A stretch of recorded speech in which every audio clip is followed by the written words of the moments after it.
우리 하나님 말씀 다 같이 보시겠습니다. 골로새서 2장 1절부터 5절 말씀. Book of Colossians, chapter 2, verses 1 through 5.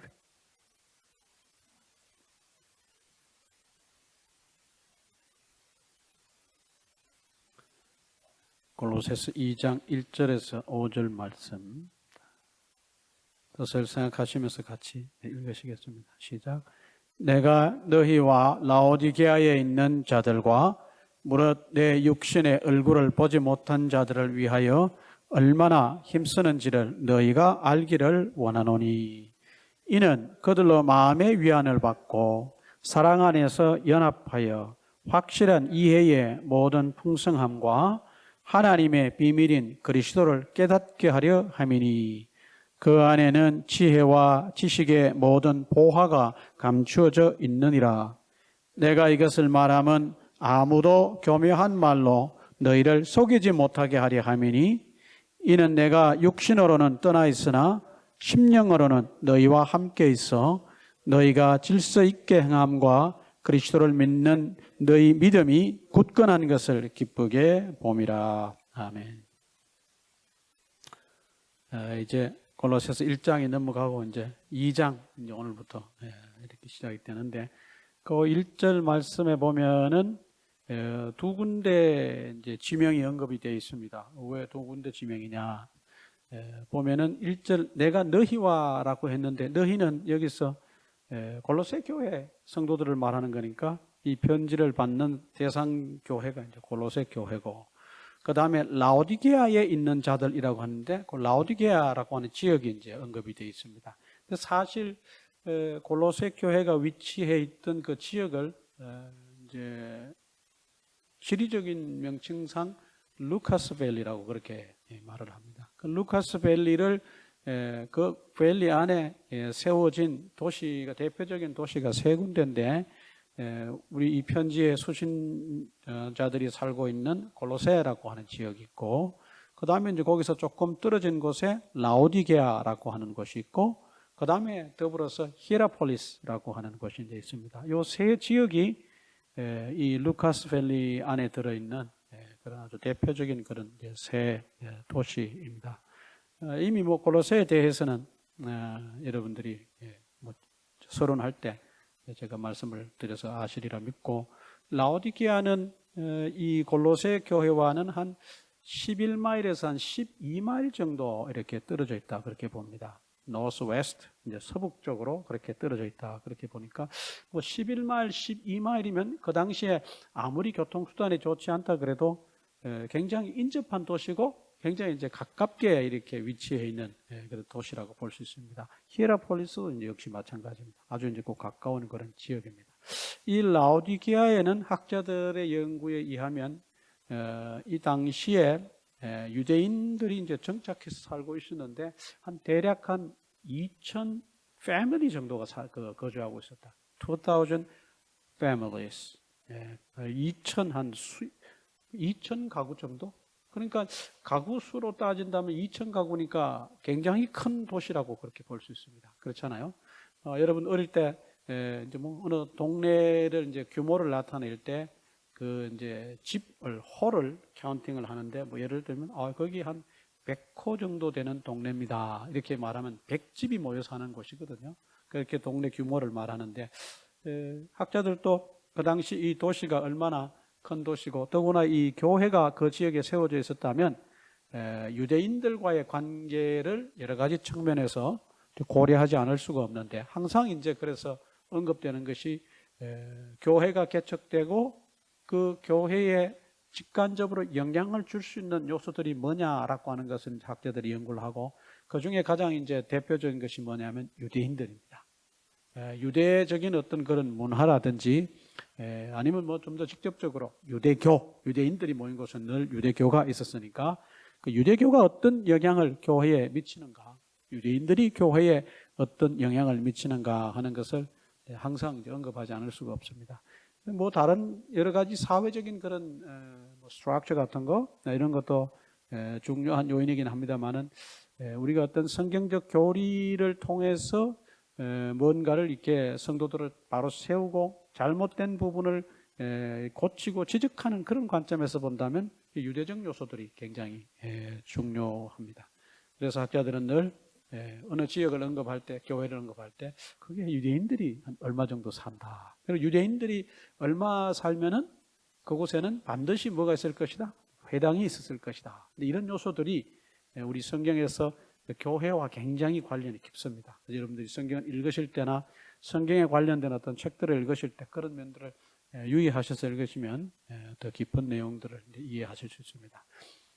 두 지역이 이렇게 언급이 되어 있고 또 1절에는 이 서신을 읽어야 되는 사람들, 그리고 더 이제 직접적으로 얘기하면 사도 바울이 특별히 이 서신서나 아니면 그 이외의 어떤 기도라든지 어떤 그의 어떤 목회적 액티비티를 통해서 깊은 관심을 가지고 있는 사람들이 있는데, 첫째는 너희와 골로새 교회 성도들이고 두 번째는 라오디게아에 있는 자들, 방금 제가 말씀드린 그 라오디게아라고 하는 그 지역, 그 다음에 또는 내 육신의 얼굴을 보지 못한 자들을 위하여라고 했습니다. 그러니까 이 사람들은 뭐 골로새 교회에 있는 사람들을 전체적으로 얘기하고 또 라오디게아에 있는 사람들을 전체적으로 얘기할 수도 있고, 아니면은 골로새 교회 성도들, 라오디게아에 있는 성도들, 그 이외에 어떤 사도 바울을 보지 못한 그런 사람들, 이렇게 해서 이제 세 부류의 무리로 이렇게 볼 수도 있습니다.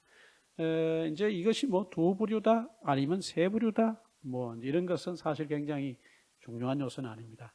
더욱 중요한 것은 뭐냐 하면 사도 바울이 사실은 라오디게아나 히에라폴리스나 골로새를 방문했다는 그런 기록이 없습니다. 근데 어떤 면에서 볼 때 그 뒤에 나오는 무릇 내 육신의 얼굴을 보지 못한 자들이라고 하는 그 범주 안에 사실 이 사람들이 다 들어갈 수 있어요. 직접적으로 보질 못했으니까. 비록 사도 바울이 그들을 대면하여 보지는 못했으나 그들을 향한 신앙적인, 영적인 깊은 관심을 가지고 있다고 하는 것을 그의 표현을 통해서 알 수가 있는데, 얼마나 힘쓰는지를 너희가 알기를 원하노니 그랬습니다.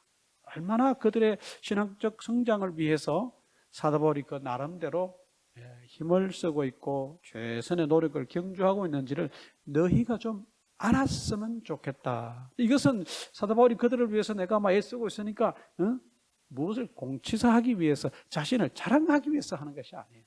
근데 그의 진심에서 정말 그들이 신앙 안에서 잘 성장해 가기를 사도 바울이 사도로서 그들의 어떤 그 신앙적인 관점에서 그들을 깊이 생각하고 그들을 향한 큰 관심을 가지고 있다는 것을 너희가 알았으면 좋겠다, 그 얘기입니다. 그러니까 우리가 이런 사실들이 어떻게 보면은 뭐 아무렇지도 않고 뭐 의미가 없다고도 볼 수 있으나 어떤 면에서는 또 굉장히 도전이 되고 어떤 그 감동적인 요소를 안고 있는 그런 표현이기도 합니다. 예를 들어서 우리 자녀들이 어릴 때는 부모들이 자녀들을 위해서 얼마나 애를 쓰고 자녀들을 양육하기 위해서 얼마나 수고에 땀을 흘리는지 잘 알 수가 없습니다. 그러다 보니까 뭐 부모의 은혜 뭐 이제 그런 얘기 잘 이해 못할 수도 있어요. 그러나 이제 나이가 들면서 조금씩 좀 철이 나면서 어른이 되어가면서 부모가 자기들을 위해서 흘리는 건 희생의 땀이라든지 헌신의 노고라든지 이런 걸 알아가면 마음에 부모에 대한 감정이 새로워질까요? 안 새로워질까요? 당연히 새로워지는 거예요. 우리가 흔히 하는 말 그걸 철이 난다 그렇게 얘기하거든요. 우리 한국말로는. 그러니까 그거하고 원리가 똑같은 거예요. 그러니까 사도 바울이 이들과의 어떤 직접적 어떤 그런 관계가 없었고 그들을 대면해서 본 적도 없기 때문에 어떻게 생각하면 그들을 향한 깊은 영적인 관심을 가지고 있다는 자체도 그들은 모를 수 있는 상황이거든요. 그렇잖아요. 그런데 이제 이렇게 말을 함으로써 그들에게 뭔가를 좀 이렇게 웨이크업 할 수 있는, 그들에게 뭔가 이렇게 동기를 부여할 수 있는 그런 말이 될 수가 있습니다. 내가 너희를 한 번도 만난 적은 없고 대면해서 너희들과 대화를 나누거나 신앙적 상담을 하거나 그런 건 없으나 내가 너희를 위해서 늘 기도하고 있고 너희가 신앙 안에서 잘 자라가기를 깊은 관심을 가지고 기도하고 너희들을 향한 마음을 가지고 있는 사람이다 라고 소개했을 때 이 이야기를 듣는 사람도 어떨까요? 아, 몰랐네?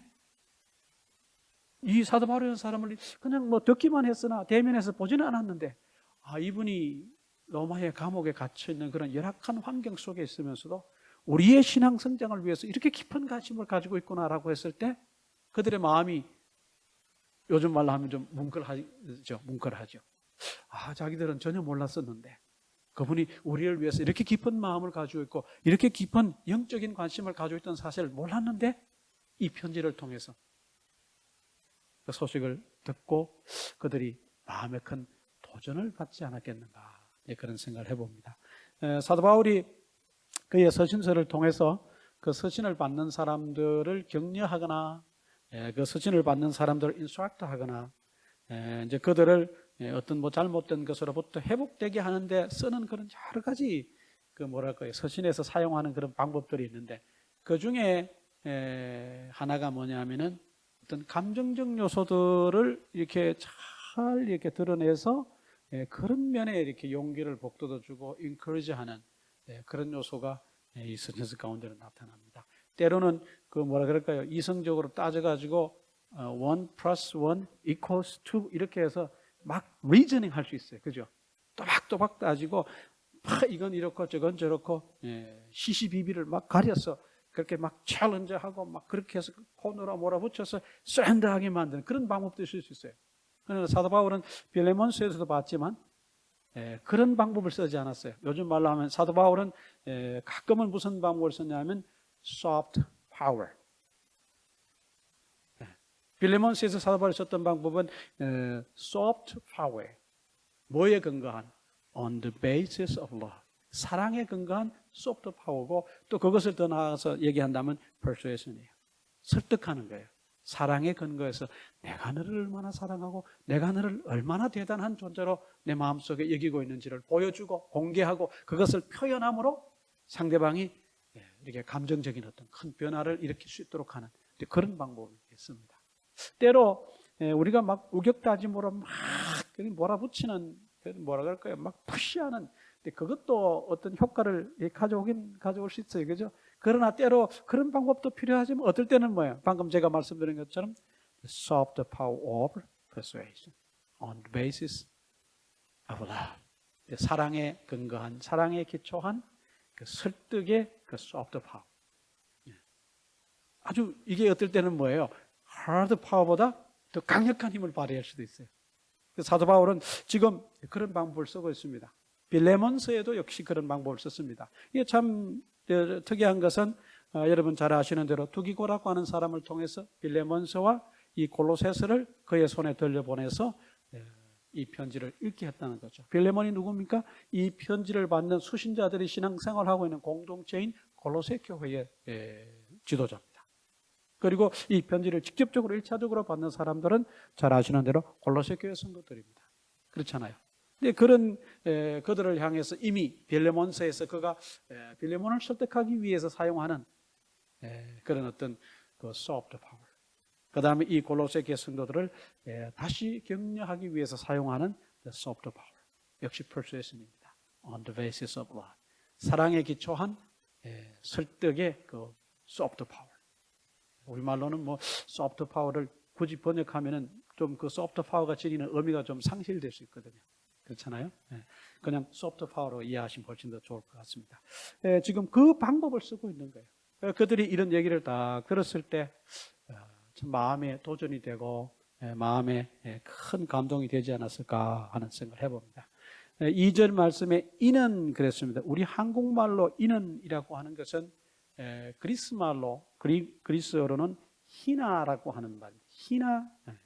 영어로 말하면은 in order that 이렇게 들어가서 may 혹은 might 이렇게 쓰는 그 sentence structure가 만들어지는 그런 구조인데 희나라고 하는 말이 들어가면 그리스 말에는 목적을 의미하는 것입니다. purpose를 얘기할 때 그리스어로는 희나라고 하는 단어가 이제 처음 오는데 역시 2절 말씀 이는 우리 한국말로 이는이라고 번역이 됐고 제가 가지고 있는 영어 성경에는 my purpose is that 내가 가지고 있는 목적은 뭐를 하기 위함이다 이렇게 해서 목적을 2절에서는 이렇게 나타내는 그런 문장 구조를 가지고 있습니다. 이런 이제 이야기를 하는 이유와 목적은 무엇이냐? 다름이 아니라 첫째, 그들로 마음의 위안을 받고 그랬습니다. 두 번째, 사랑 안에서 연합하여. 그 다음에 확실한 이해의 모든 풍성함과 그 다음에 하나님의 비밀인 그리스도를 깨닫게 하려 함이니라. 사실 이것이 원래 그 그리스로 된 원문에서는 희나라고 하는 단어가 처음에 오고 목적을 나타내는 말, 그 다음에 그 목적을 나타내는 말을 마르파이 해주는, 꾸며주는 그런 절로 구성이 되는 그런 문장 구조입니다. 그러니까 우리 한글로 번역된 성경을 봐도 그런 부분들이 잘 드러납니다. 이는 그들로 마음의 위안을 받고 그랬습니다. 그러니까 사도 바울이 만나보지도 못한 그들을 향해서 이런 마음을 가지고 있다는 것을 그들에게 표현하고 이렇게 편지를 써서 보내서 구구절절히 이런 얘기들을 하는 것은, 그리고 크게 확정해서 본다면 그 이유가 뭐냐? 첫 번째는 그들로 마음의 위안을 받게 하기 위함이다. 마음의 위안을 받게 하기 위함이다. 그랬습니다. 우리 마음은 뭐 여러분 잘 아시는 대로 우리의 많은 감정들이 자리하고 있는 그런 곳입니다. 우리의 마음을 무슨 이렇게 place 이렇게 해서 우리가 physical place라고 볼 수는 없지만 또 우리의 physical place로 우리가 볼 수 없기 때문에 없다고도 할 수 없는 것이 뭐예요? 마음이에요. 우리 마음에 여러분 마음을 잡아본 적 있어요? 없어요? 못 잡아봐요. 마음은 잡을 수 없어요. 그렇지만 분명한 것은 내가 어떤 사람을 싫어하는 그 싫은 감정이 존재하는 곳이 어디예요? 그게 마음이거든요. 마음이 있어요. 그러니까 이 마음을 우리가 어쨌든 피지컬 플레이스로 볼 수는 없으나 만질 수는 없으나 뭐 우리 안에 분명히 있는 것은 확실합니다. 그래서 우리의 마음이 많은 것들을 결정합니다. 그렇죠. 뭐 heart and mind 그래가지고 또 거기에서 뭐 그걸 구분하고 철학적으로 뭐 그런 논쟁은 굳이 하지 않더라도 그냥 마음이라고 하는 이 말 이것 가지고 우리가 생각할 때 우리 안에 마음이 있다. 그리고 그 마음 속에 많은 생각들이 자리하고 있다. 그 얘기입니다. 근데 왜 사도 바울이 마음의 위로를 받기를 원했겠느냐? 그들이 골로새 교회 그 성도들이 신앙생활을 하던 그 당시에는 오늘날처럼 이렇게 신앙생활을 우리가 자유롭게 할 수 있는 그런 사회적인 여건이 아니었다는 것을 여러분들이 늘 염두에 두셔야 돼요. 우리가 사도 바울의 서신서라든지 우리 성경에 나오는 뭐 소위 말하는 신약 성경을 읽으실 때 여러분들이 늘 이렇게 마음에 이렇게 깔고 들어가야 되는 소위 말하는 깔고 들어가야 되는 그런 하나의 여러분 마음 자세가 있는데 그것은 뭐냐 하면 그들이 신앙생활을 했던 그 시대의 시대적 배경, 사회적 배경은 오늘날 우리가 사는 이런 시대적 배경하고는 완전히 다르다는 사실을 아셔야 돼요. 그러니까 오늘날 누가 교회 안 간다고 뭐 막 어떻게 혹은 뭐 교회 간다고 뭐 어떻게 그렇게 막 함부로 할 수 있는 그런 세상이 아닙니다. 자유라고 하는 그 단어 아래 우리는 말 그대로 내 어떤 자율적 권리를 행사할 수 있는 그런 사회에 우리는 적어도 미국 땅에 살고 있어요. 그러나 이 골로새 교회 성도들이 라오디게아 그 성도들이 신앙생활을 했을 그 당시에는요. 이런 좋은 신앙적 여건이 아니었어요. 그들이 예수 그리스도를 믿는 믿음을 선택하는 것 자체가 그들 생명과 직결되는 문제였어요. 그리고 그들이 예수 믿는 신앙을 선택한다고 했을 때 이전에 예수 믿기 이전에 가졌던 많은 그 social relationships 그것을 기밥하는 거예요. 어떤 의미에서 심지어는 자기 가족들 안에서도 그런 관계를 뭐 해야 되는 포기해야 되는 그런 사회였어요. 그런 사회 속에서 그들이 신앙생활을 할 때 여러 가지 면에서 그들의 마음이 굉장히 상처를 받는 일들은 흔히 있는 일일 수도 있다 그 얘기입니다. 그렇잖아요. 그런 그들을 향해서 사도 바울이 하고 싶은 것은 참 그들이 마음의 위안을 받았으면 좋겠다. 마음의 위안을 받았으면 좋겠다. 그가 구체적으로 요구를 해서 마음의 위안을 받으면 좋겠다라고 이제 그 부분에서는 얘기를 하지 않습니다만은 2절 전체를 통해서 이렇게 볼 때 결국은 예수 그리스도의 복음을 통해서 혹은 예수 그리스도의 복음에 의한 요즘 말로 하면 하나님의 말씀 가운데서 위안을 받으면 좋겠는데 너희의 마음의 위안을 하나님의 말씀을 통해서 받으면 좋겠다고 하는 것을 암시하는 겁니다. 왜냐하면 이제 그 뒤에 내려가면은 모든 풍성함과 하나님의 비밀인 그리스도를 깨닫게 하려 함이라고 하는 말씀을 한 것으로 봤을 때, 그가 지금 염두에 둔 것은, imply 하는 것은 the truth of the gospel, 복음의 진리를 염두에 두고 하는 말일 것이다. 학자들은 그렇게 봅니다. 그러니까 이 세상에 우리의 마음의 위안을 줄 수 있는 많은 것들이 있습니다. 그렇죠? 어떤 물질적인 것, 혹은 뭐 어떤 추상적인 것, 그 이후에 어떤 많은 요소들에 의해서 우리가 마음의 위안을 받을 수 있어요. 사도 바울은 여기서 세상의 어떤 다른 요인이 아닌 하나님의 말씀에 의해서 받는 마음의 위안을 너희가 받았으면 좋겠다. 하나님의 말씀을 모른다면 하나님의 말씀 가운데서 우리가 위안을 받을 수가 없을 겁니다. 그래서 그가 하는 얘기가 뭐냐? 확실한 이해의 모든 풍성함과 하나님의 비밀인 그리스도를 깨닫게 하려 함이라고 하는 말을 그 뒤에 그렇게 하는 겁니다. 우리가 사랑하는 우리 가족들에 의해서 격려를 받고 마음의 위안도 얻을 수 있고, 혹은 뭐 내가 아주 친하게 지내는 어떤 지인들의 어떤 여러 가지 것을 통해서도 이렇게 또 마음의 위안을 받을 수 있습니다. 근데 중요한 것은 그런 어떤 것들에 의해서 받는 위안은 일시적인 그런 어떤 temporary comfort입니다. 잠시예요.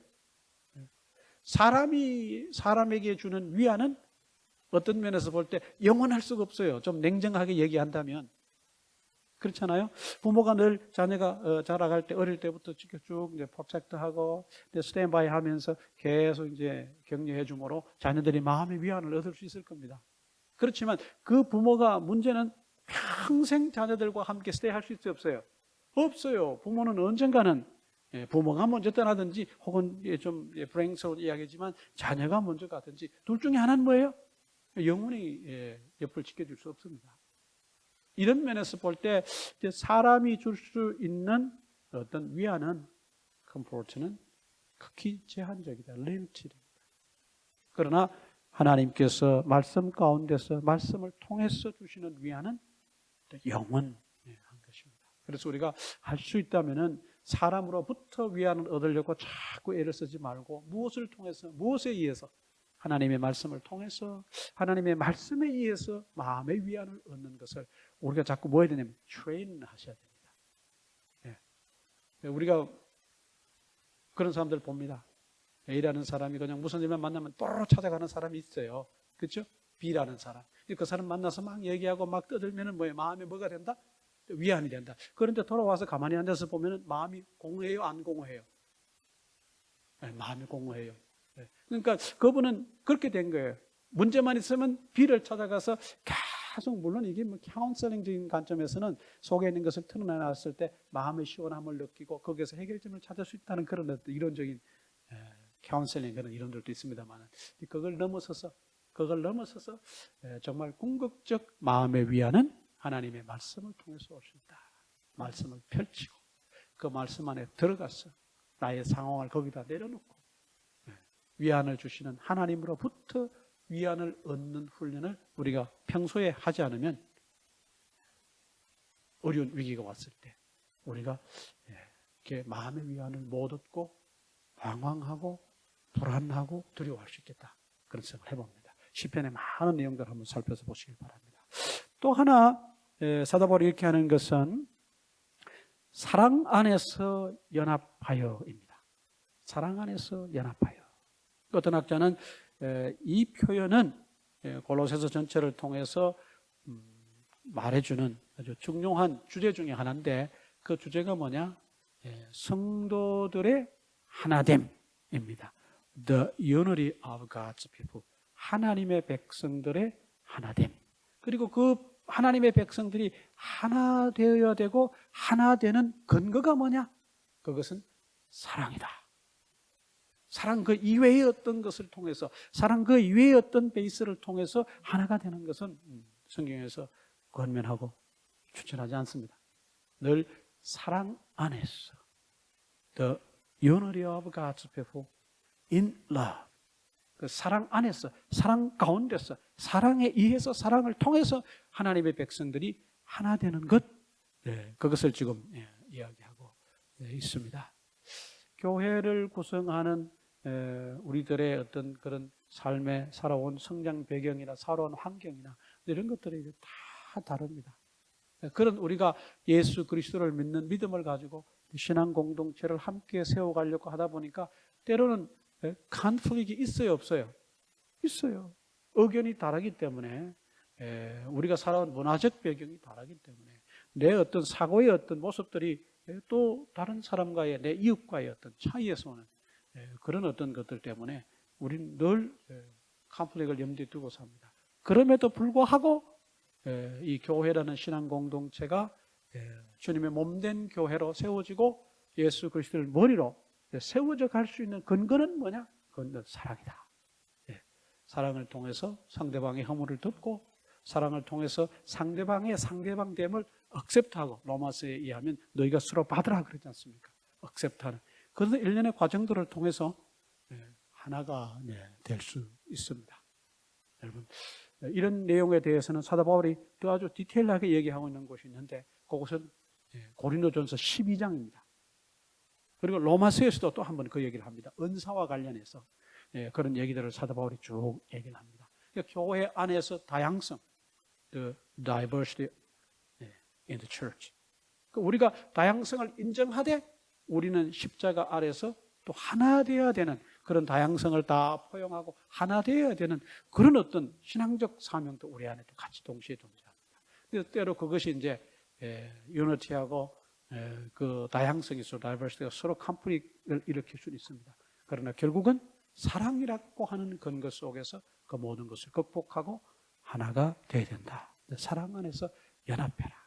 그러니까 그 당시에 이 골로새 교회 성도들, 제가 지난번에 말씀을 드렸지만 많아야 한 30명, 30명, 40명 이렇게 아주 소규모로 모이는 그런 교회입니다. 그러니까 이런 교회가 신앙적으로 그 공동체를 지켜내고 그 이웃에게 복음을 전하기 위해서는 그 어떤 적대적인 그런 사회적인 여건 속에서 그들이 하나 되지 않으면 복음을 전할 수 있을까요, 없을까요? 그건 어렵습니다. 사도 바울이 그래서 이렇게 격려하는 겁니다. 그래서 이렇게 자꾸 이런 얘기를 하는 겁니다. 너희가 사랑 안에서 연합해야 된다. 사랑 안에서 연합해야 된다. 그래야 너희가 그 공동체를 지킬 수 있고 너희가 복음을 전할 수 있게 된다.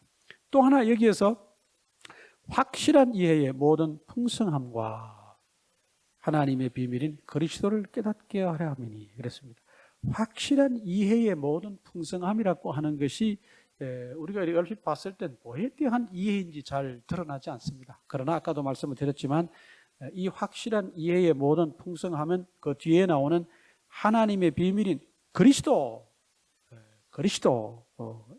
그러니까 그리스도에 대한 확실한 이해가 너희 안에 풍성히 있어야 된다. 좀 어려운 말로 들립니다만 다른 말로 말하면 너희가 예수 그리스도를 아는 지식이 풍성해야 된다, 그 얘기입니다.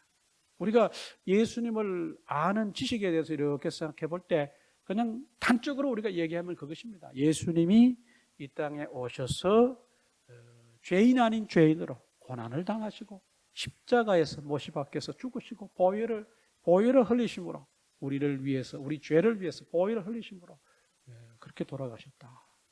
그러니까 우리가 그 보혈의 공로로 예수님을 믿고 죄사함을 얻는다. 하나님의 자녀가 된다. 아주 정확한 지식이고 아주 이제 간단한 그런 지식입니다. 우리가 얘기할 때 그렇게 단순하게도 얘기할 수 있습니다. 그러나 우리가 성경을 조금 더 깊이 알고 성경을 조금 더 폭넓게 이렇게 공부하다 보면은 예수님에 대한 지식이 그것만이 아니라는 사실을 알 수 있어요. 단적으로 얘기하면 여러분들이 히브리서를 펼쳐서 읽어보시면은 그 안에 히브리서 기자가 예수님에 대한 이야기들을 쭉 기록해 나가는데 그 예수님에 대한 이야기가 이 다른 어떤 사복음서에서 언급하지 않는 측면에서의 또 다른 예수님에 대한 이해를 기록하고 있습니다. 옛날에 히브리서를 공부할 때 우리가 한번 살펴보았습니다. 이미 히브리서 기자는 구약의 그 오랜 역사적 배경하에 예수님이 어떻게 이 땅에 오셔서 어떤 분이시고 단순히 십자가를 지셨다는 것 이외의 어떤 측면에서 예수님이 어떤 분이신가를 아주 구약적 배경 속에서 깊이 있게 그렇게 설명을 하고 우리에게 소개를 하고 있습니다. 단순히 내가 예수 믿고 구원 얻는 그 일에 내가 단순히 예수님을 아는 지식, 그 simple knowledge of Jesus, that's enough입니다. 그러나 우리가 신앙생활을 할 때 더 깊은 우리의 신앙생활, 더 예수님과의 더 깊은 관계, 하나님과의 더 깊고 폭넓은 어떤 신앙적 관계를 우리가 갖기 위해서는 예수님에 대한 또 다른 소개에 대해서, 예수님에 대한 또 다른 영역의 지식에 대해서도 우리가 깊이 공부하고 알아야 될 필요가 있습니다. 사도 바울은 이 골로새서에서 여기서뿐만 아니라 또 다른 한 곳에서 우리가 이제 나중에 봅니다만은 또 얘기합니다. 너희가 하나님의 말씀의 그 풍성한 지식 가운데서 거하길 원한다. 자꾸 지식을 얘기합니다. 여기서 말 그대로 이해라고 확실한 이해의 모든 풍성함이라 그랬는데 understanding입니다. 다른 말로 말하면 어떤 부분에 대한 깊은 full knowledge가 있어야 된다. 그 얘기입니다. 가끔 우리가 그런 얘기를 합니다. 어느 지역에 여행을 갈 때 그 지역에 대해서 아는 만큼 보인다. 그런 말을 해요. 제가 좋아하지 않는 그 여행 방법 중에 하나는 단체 관광을 가는 것입니다. 단체 관광을 가면은 가이드가 있어서 편안하게 그냥 그냥 따라만 다니면은 이렇게 관광을 할 수 있고 볼 수 있어서 좋으나 그것보다는 좀 힘들어도 내가 그 어느 지역을 갈 때 무엇을 보러 갈 때 거기에 대해서 공부를 하고 고민을 하고 왜 그랬을까 의문을 가지고 그렇게 기회가 돼서 준비가 돼서 여행했을 때 단체로 그냥 가이드만 따라서 가는 여행보다는 훨씬 더 많은 것을 보셨다는 거죠. 말 그대로 아는 만큼 보인다고 하는 말이 그때 나오는 거예요. 제가 늘 옛날에 말씀드렸지 않습니까? 우리가 성지순례에 대한 얘기를 옛날에 한동안 또 했었습니다. 지금은 먼저 조용합니다만은 우리가 그래서 한 달에 얼마씩 모아서 성지순례를 가보자. 지금 상황이 어려우니까. 근데 성지순례를 그냥 가이드가 하는 그냥 가이드만 쫄쫄 따라다가 다니다가 오는 성지순례는 어떤 의미에서 아주 좀 1차원적인 그런 성지순례예요. 그것보다는 뭐예요? 그 배경에 대한 성경적 배경과 그 언급된 지리적인 문화적인 요소들을 미리 뭐예요? 할 수 있는 만큼 최대한 공부를 해가지고 가는 거예요. 그리고 그 지역을 갔을 때 여기가 고린도지?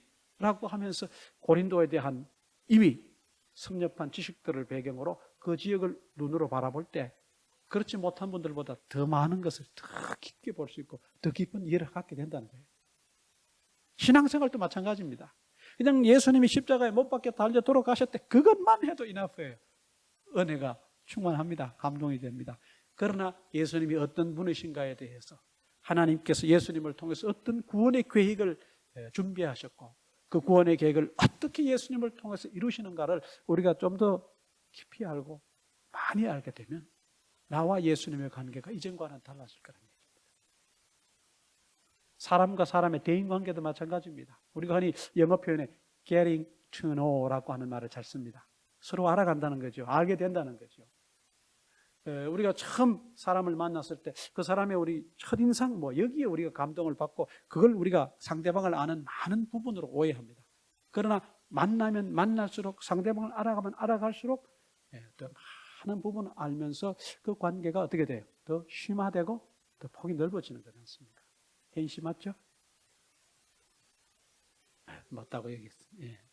그러니까 하루 만나고 두 번 만나고 또 밥도 같이 먹고 때로는 막 생각이 달라가지고 막 언쟁도 하고 그러다가 또 극적으로 또 손잡고 밥 먹고 그러면서 더 알아가면서 상대방에 대해서 깊이 이해할 수 있어요. 사람과 사람의 관계도 그렇지만 우리의 신앙 관계도 역시 마찬가지입니다. 예수님에 대해서 내가 잘 모를 때는 은혜가 좀 덜 했어요. 그러나 예수님에 대해서 깊이 알아갈수록 더 많은 것을 알게 되고 더 내 마음에 큰 감동과 깊은 감동이 오게 된다. 그 얘기입니다. 사도 바울은 고로새 교회 성도들을 향해서 라오디게아 성도들을 향해서 자기를 보지 못했던 만나지 못했던 그런 성도들을 향해서 이런 얘기를 하고 있는 것입니다. 너희가 예수 그리스도를 깊이 이해해야 된다. 다른 말로 말하면 예수 그리스도에 대해서 깊이 깨달아야 된다. 옛날에 제가 신앙생활을 할 때 신앙이 깊지 못할 때 그런 말이 잘 이해가 안 됐어요. 이번 고난주간에 여러분들이 예수님을 깊이 묵상하시기 바랍니다. 이런 말을 잘 이해 못했어요. 그런데 이제 조금씩 나이가 들면서 신앙생활이 성숙해지면서 그게 뭔 뜻인지 알게 됐습니다. 그런 거예요. 예수님에 대해서 깊이 생각을 하고 예수님을 초점을 맞추어 깊이 여러 가지 면에서 고민해보고 생각해볼 때 예수님에 대한 것을 깊이 알게 되고 이해하게 되고 다른 말로 말하면 깨닫게 된다는 것입니다. 그런 게 있어야 되거든요. 그게 있어야 신앙생활이 뭐가 되는 거예요? 왜 자꾸 이렇게 자라가야 돼. 그렇지 않으면 신앙생활이 그냥 표면적인 거예요. 더 깊이 들어가지 못하고 난 이제 겉만 도는 거죠. 그래서 뭐 좀 어려운 일 있고 또 누가 뭐라 그러면은 그만 이렇게 뿌리째 흔들리는 그런 신앙이 되고 맙니다. 또 하나 사도 바울이 이렇게 하는 목적은 뭐냐? 하나님의 비밀인 그리스도를 깨닫게 하려 함이라 그랬습니다. 이미 앞부분에서 비밀에 대한 얘기를 했었어요. 그 비밀의 핵심이 뭐냐? 비밀의 핵심은 예수 그리스도다 그랬습니다. 조금 더 확대하면 복음의 내용은 뭐냐? What is the contents of the gospel? That is Christ. 예수 그리스도다. 그러니까 너희가 예수 그리스도 비밀이었던 예수 그리스도를 깊이 깨달아야 된다. 뭐 이미 이해의 풍성함에 대한 설명에서 제가 이 말씀드린 바대로 뭐 큰 차이가 없는 얘기입니다만은 하나님의 비밀인 그리스도를 깨달아야 된다. 이 뭔 말이냐? 하나님께서 인간들을 향한 구원의 계획을 오래전에 준비하셔서 오랜 인간 역사 속에 여러 가지 모습을 통해서 이런 구원의 계획들을 조금씩 보이셨어요.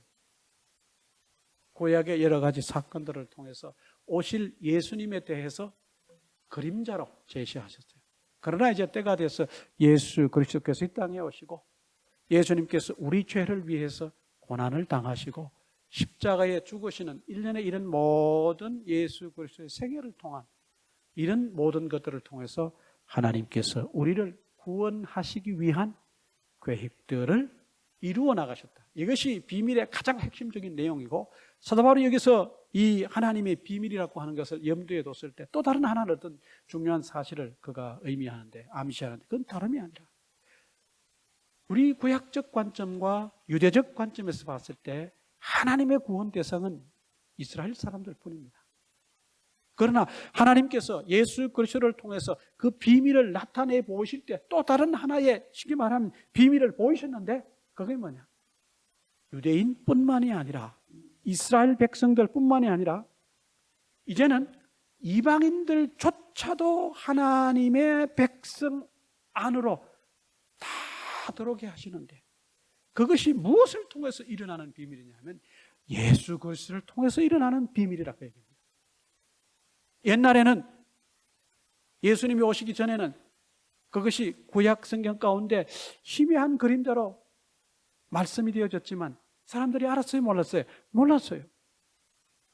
이사야서 52장, 53장에서 고난받는 종에 대한 이야기가 나옵니다. 그 고난받는 종이 예수라고 하는 말은 문자적으로 하지 않습니다. 사람들이 그걸 읽었을 때 야, 어떤 종인가 이렇게 누군가를 위해서 고난을 받는구나라고 하는 건 알 수 있어요. 그러나 그분이 오실 예수님이라고 하는 것, 그 오실 예수님이 그런 고난을 겪게 될 것이라고 하는 것에 대해서는 이사야서에서 콕 집어서 핀포인트는 하지 않아요. 그러나 신약 시대에 예수님이 오셨을 때 이제 예수님을 바라보고 그 내용들을 바라봤을 때 그 고난받는 suffering servant가 누구라고요?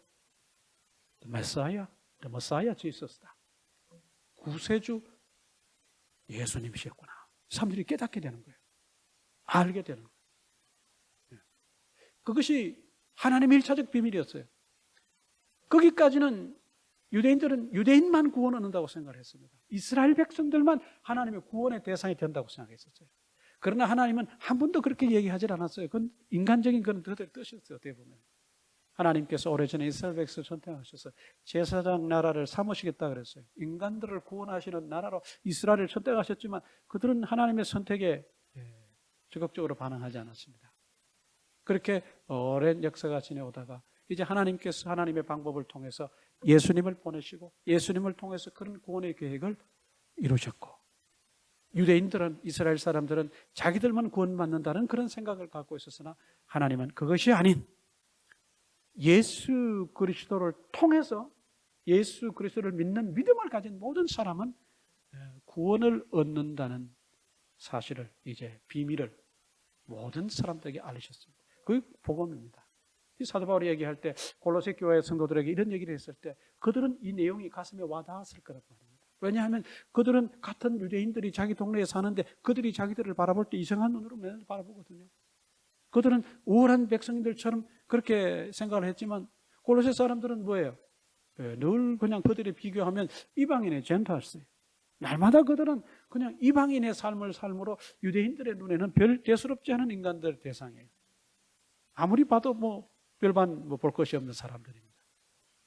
그런데 사도 바울 얘기가 그런 너희가 이제는 너희를 우습게 보는 유대인들과 똑같은 동급이 된다는 거예요. 쉽게 말하면 어디에서? 하나님 안에서, 예수 그리스도 안에서 예수 그리스도를 믿는 믿음을 통해서 그런 역사가 일어나는데 이것이야말로 비밀이 아니겠느냐.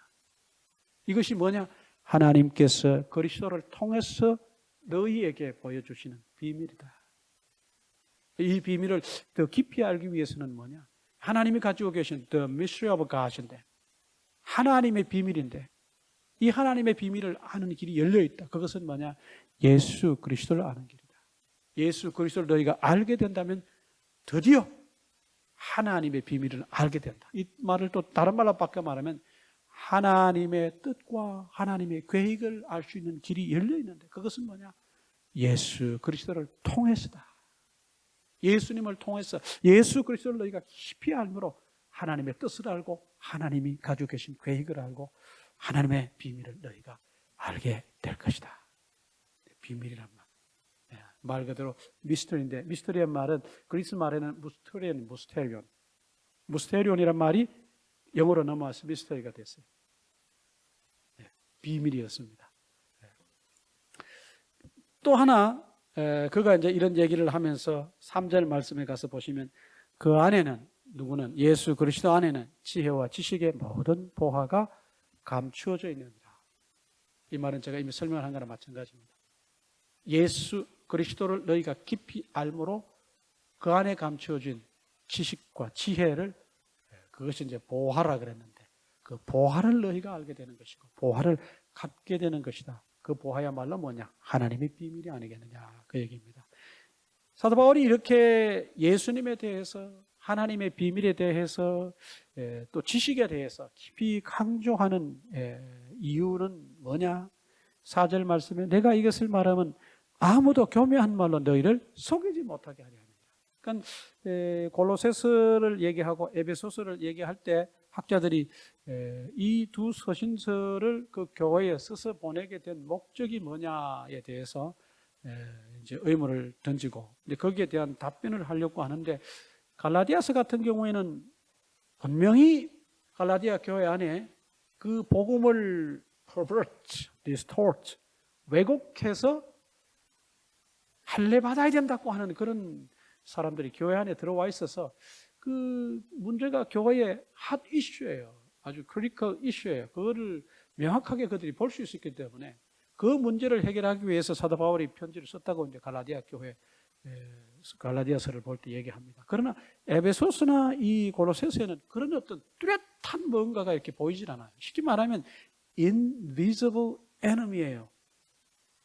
에베소서나 골로새서나 이 골로새 교회나 에베소 교회는 뚜렷하게 이런 사람들이 교회 안에 지금 심각한 문제다, 이렇게 핀포인트하는, 영어로 좀 어려운 단어면 conspicuous, 아주 뚜렷이 돌출되는 확실한 그런 뭐가 없어요.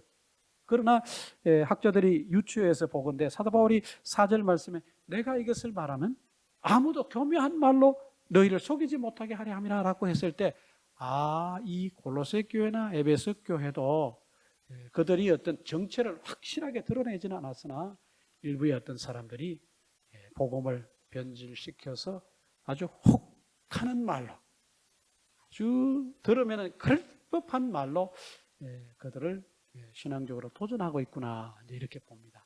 여기에 교묘한 말이라고 하는 말, 교묘한 말이라고 하는 말, 아주 좀 특이한 그런 단어입니다.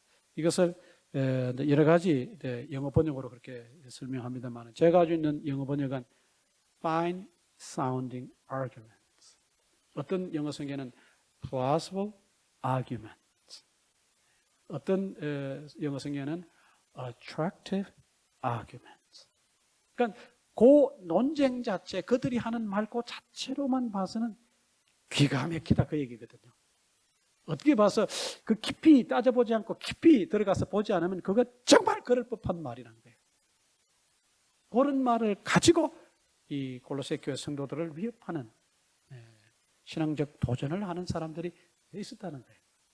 우리가 신앙생활 할 때 이렇게 보면은 얼핏 들어서는 아주 기가 막힌 그런 말입니다. 그래서 잘못하면 그냥 생각 깊이 하지 않으면 자세히 따져보지 않으면 속을 수 있는 그런 말이거든요. 요즘에 가상화폐에 대한 투자가 아주 광풍을 일으키고 어떤 뭐 사람이 뭐 그냥 또 몇 마디 했다고 그냥 폭락을 하는 그런 그래서 거기에 투자를 했다가 많은 손해를 금전적 손해를 보는 그런 사건이 신문에 이렇게 오며칠 사이에 계속 이렇게 올라오는 것을 봅니다.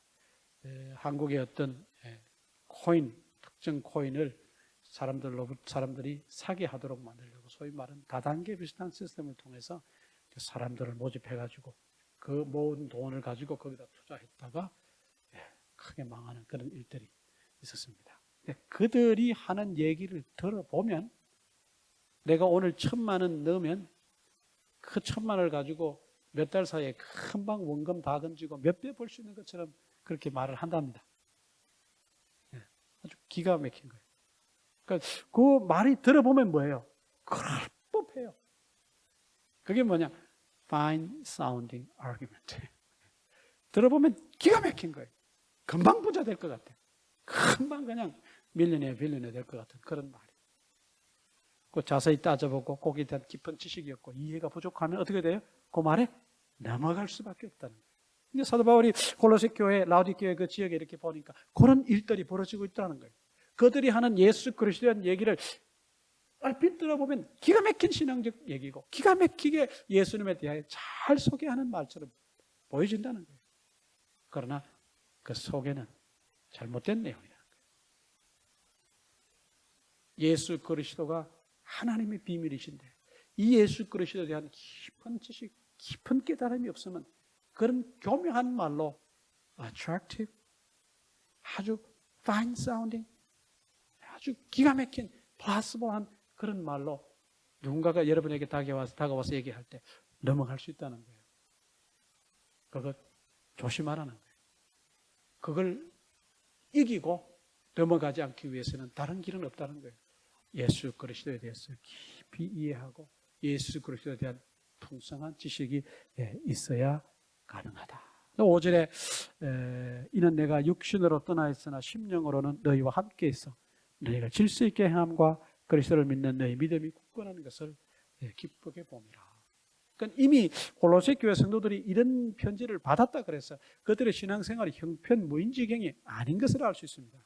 사도 바울이 거기에서 질서 있게 행함과 그리스도를 믿는 믿음이 굳건한 것이라고 하는 말을 썼을 때 골로새 교회 성도들이 얼마나 신앙생활을 모범적으로 하고 있는가를 엿볼 수 있는 그런 표현이에요.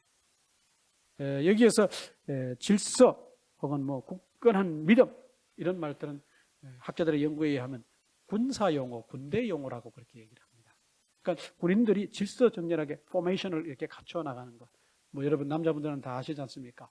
사열할 때 우리가 뭐 그냥 뭐 아주 오와 열을 맞추어서 그렇게 사열하지 않습니까? 분열, 사열 뭐 이런 다 해봤을 텐데 그런 거 할 때 줄과 줄을 착착 맞춰서 여러 수십 명이 선 줄이지만 그냥 한 사람이 선 것처럼 그렇게 반듯하지 않습니까? 그런 모습을 말하는 거예요. 그렇게 아주 질서 있게 골로새 교회 성도 신앙생활 잘하고 그 예수 그리스도를 믿는 믿음이 확고하다는 거예요. 그런 너희의 모습을 볼 때 내가 마음속에 참 기쁘다. 그런 너희들을 향해서 내가 예수 그리스도에 대해서 다시 한번 이와 같은 말들을 하니까 너희가 예수 그리스도를 좀 더 깊이 알아가기를 원한다. 그 얘기입니다. 이것이 오늘 전체적인 본문의 내용인데 간단하게 좀 살펴보면 이런 것으로 좀 생각해 볼 수 있습니다. 1절 말씀에 근거해서 볼 때, 또 2절 말씀에 근거해서 볼 때, 사도 바울이 보지도 못하고 만나지도 못한 사람들에 대한 깊은 영적 관심을 가지고 그들을 염려하고 그들을 위해서 기도하는 그의 모습이 참 우리에게 도전이 아닌가, 그런 생각이 듭니다. 우리가 미국 땅에 와서 신앙생활을 하면서 우리가 바쁘게 살면서 보다 보면 내 자신의 신앙 하나도 건조하기가 쉬워요, 어려워요? 어렵습니다. 그러다 보니까 내 이웃의 믿음을 위해서, 혹은 한국에 멀리 떨어져 있는 우리 부모 형제의 신앙생활을 위해서, 혹은 어떤 주변에 내가 한때 가까이 지냈지만 지금은 여러 가지 이유로 인해서 떨어져서 살고 있는 어떤 그런 지인들의 어떤 신앙생활을 위해서 깊은 관심을 가지고 그들을 위해서 기도하기가 쉽지 않더라는 겁니다. 저도 많은 동기들이 있고 많은 지인들이 있지만 그들을 위해서 매일 정말 신앙의 그들의 성장과 안위와 하나님 안에서 풍성한 삶을 위해 참 매일 기도한다는 것 자체가 매우 어렵습니다. 어떤 때는 하다가 어떤 때는 못하고 또 생각나면 하고 그렇습니다. 여러분들은 뭐 꾸준하게 잘하고 계시죠? 전 그렇습니다. 그 잘 안 되더라고요. 육신의 피부치들을 위해서도 기도해야 되는데 그것조차도 어떨 때는 뭐예요? 잘 안 되더라, 그 얘기입니다. 사도 바울은 피를 나눈 사람도 아니에요. 친척도 아니에요. 그렇다고 앉아서 식사를 한번 했던 적도 없던 그런 사람들. 그렇지만 그들을 향해서 뭐예요? 깊은 신앙적 관심을 가지고 그들의 신앙 성장을 위해서 기도하는 깊은 관심을 가지고 염려하는 이 사도 바울의 모습이 오늘날 우리 성도들이 좀 가져야 될 모습이 아니겠는가. 교회 안에서 서로가 서로 간에 대해서 좀 회복되어야 될 부분이 아닌가 이런 생각합니다. 또 하나는 예수 그리스도를 깊이 아는 그런 우리의 모습이 필요하다. 하나님의 비밀, 그건 곧 예수 그리스도신데 예수 그리스도를 깊이 알려고 늘 노력하고 성경을 연구하고 성경을 깊이 보는 그런 태도와 자세가 우리에게 꼭 필요하겠다, 그런 생각을 합니다.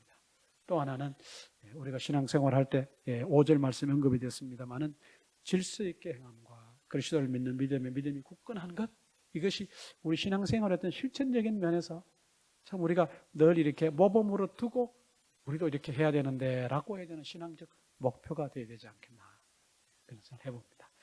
오늘 말씀 가지고 여러분들이 한 주간 신앙생활 하시면서 또 깊이 묵상하시고 또 많은 것을 깨달아서 더 신앙적으로 성장하는 한 주가 되시기를 바랍니다. 기도하겠습니다. 하나님 아버지, 오늘 또 귀한 말씀을 통해서 우리 신앙생활을 돌아보고 또 점검하고 살펴볼 수 있도록 하셔서 감사합니다. 오늘 말씀의 거울에 비추어 우리 연약한 모습들을 다시 한번 바라보고 또 말씀의 능력을 덧입어서 우리가 그런 면에서 다시 또 회복될 수 있도록 도와주시기를 원합니다. 예수님의 이름으로 기도합니다. 아멘.